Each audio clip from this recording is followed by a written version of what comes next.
If you have ever felt like you're just floating through life, constantly questioning everything and never finding the answers, then there's this one author who might just blow your mind. Franz Kafka is the name, guys. Yes, the guy whose name literally became an adjective, Kafkasic. Today I'm going to take you through some of his best works and his mindset. So before I start recommending his books, let me give you a quick intro to our author. Although most of you already know him, Franz Kafka was a very sensitive and anxious guy from Prague in the early 1900s. He used to work an office job, the job he absolutely hated, and had a very complicated relationship with his father. And he was somebody who never really fit in anywhere. I think that was the reason he has poured so much of his insecurities and existential crisis, all of his fears into his writings. Now, because he has poured so much of his insecurities into his writings, that was the reason he did not want his works to get published. So, when Kafka was on his deathbed, he told his friend, whose name was Max Brod, that after Kafka dies, to burn all of his works, like his works, literally everything, his novels, short stories, letters, and everything. But lucky for us that Max did not do so. Instead, he published all of his work. So yeah, that was the story. The Kafka we know today was literally this guy who did not want to be famous, but ended up changing literature forever. With that being said, let's talk about his most popular work, Metamorphosis. Yeah, this book is about our protagonist, whose name is Gregor Samsa, who wakes up one day and finds that he has transformed into this giant bug. Yes, a literal insect. But this story is not about this insect. It's more about how our identity collapses when you stop being useful to the world, and how brutally the world treats you once you're unable to bring anything to the table. Also, this book raises some very important questions, like, can our parents always take decisions on our behalf just because they gave birth to us? Or are they always correct about their decisions? Kafka was dealing with feelings like self hate and worthlessness, and this story just bleeds with it. This book is like a literary version of lying in bed whole day and feeling like a burden and wondering if this world would care if you disappear someday. Next up, we have the trial. So, in this book, we see our protagonist, Joseph K. One day, he gets arrested out of nowhere, and nobody gives him any explanation or reason of what crime he did and why he's arrested.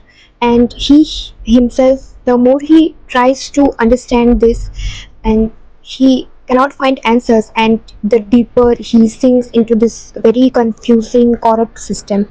Also, I'm trying not to give you any spoiler, but Joseph's journey ends in a very disturbing and unresolved climax. The word helplessness just perfectly portrayed in this book. I think this is Kafka's way of showing how society, especially institutions like education or job, can feel like a trap, a game you did not sign up for, where nobody tells you the rules.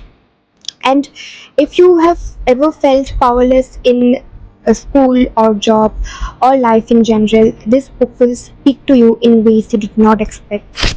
Next up, we have The Castle. It's about a guy named Kay who Kay comes to this village in a work assignment hired by the authorities of the castle. And when he arrives in the village, he is just unable to find the castle. And during his stay in this village, he meets a lot of people who claimed to have a connection with the castle, yet nobody gives him any answers where the castle is. We get to see a lot of characters in this book, yet nobody gives him any answers, and Kay is just constantly redirected and ignored by them. This story is unfinished, by the way, because of course Kafka was not in intention of publishing it. It's his friend who later published it, like I said in the beginning of this video.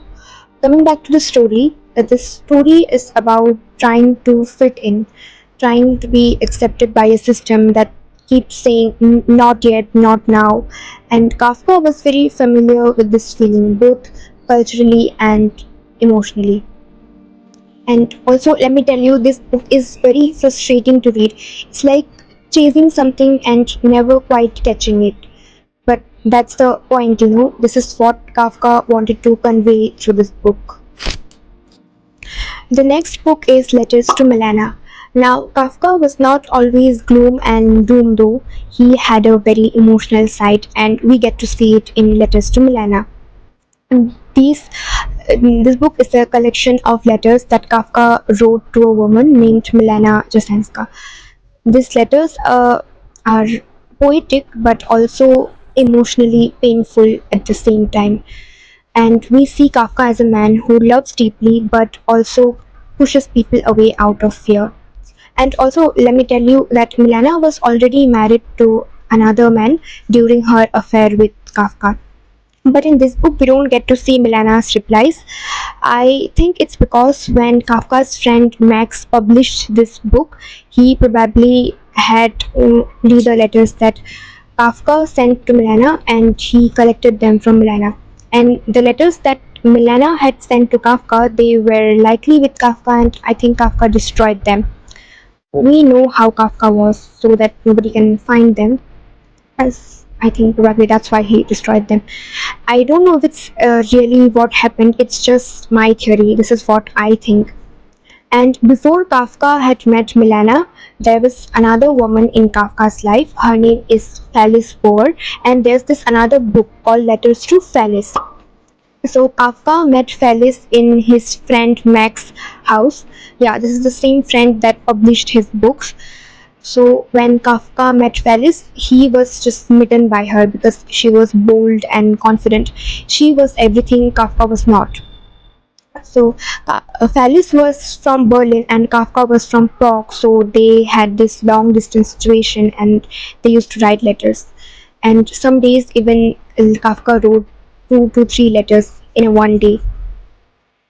And in 1914 they decided to get engaged, and they got engaged, but then Kafka started to worry about what if marriage would interfere in his work and his need of solitude, so they broke off. And then again in the year 1917 they had another engagement, so it was the second time they got engaged. And even this time also things did not work out and they have finally parted ways. And after Kafka's breakup with Felice, he met Milena in the year 1920. And in the book Letters to Felice, we get to see Kafka's raw vulnerability. He was very insecure about marriage and everything. Whereas in Letters to Milena, we get to see Kafka's emotional side, and that is more poetic and lyrical, if to be very precise. Coming to his short stories, Kafka's stories are very confusing, like all of them. And one of his famous short story is In the Penal Colony, where we see an execution machine that questions cruelty and justice. And in another short story, which is one of his popular work, is Hunger Artist, where there's this man who fasts for art and nobody understands why. And there are some other works of him like The Judgment, A Country Doctor, and many more. And one common thing about these stories is all of these stories questions absurdity of living life correctly. And if you want to deep dive into Kafka's world without reading a full novel, I think short stories are perfect. And he has written many other books like America and Letters to My Fathers, but in this video I have only talked about the ones that I have read. One thing about Kafka is that he saw the world for what it really is, but could not escape it. He wrote about the systems that crushes us and people that don't understand us, and even the things that we can't control but have to live through it. And in a time where this generation is dealing with feelings like burnout, constant comparison, and anxiety, panic attacks, I think this is the time where Kafka is more relevant than ever.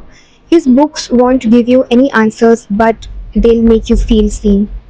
Thank you so much for watching this video, and please do subscribe to my channel.